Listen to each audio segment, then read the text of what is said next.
Kebakaran menghanguskan sebuah warung sembako di Jalan Kenten Azhar, Talang Kelapa, Banyuasin, Rabu 8 Oktober 2025 sore. Api yang cepat membesar membuat warga panik dan berupaya memadamkan api sebelum petugas damkar tiba di lokasi. Diduga sumber api berasal dari pembakaran sampah di samping warung.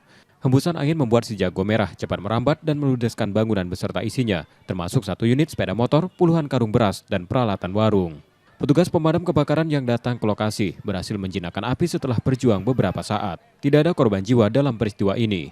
Tapi menurut keterangan yang bersangkutan, yang rumah yang terbakar, api dari sebelah.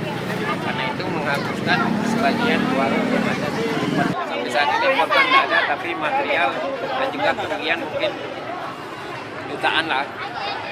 Akibat kejadian itu, arus lalu lintas di sekitar lokasi sempat tersendat sebelum akhirnya kembali normal. Reski Oktora, Muklas Diferensial, Kompas TV, Banyuasin, Sumatera Selatan.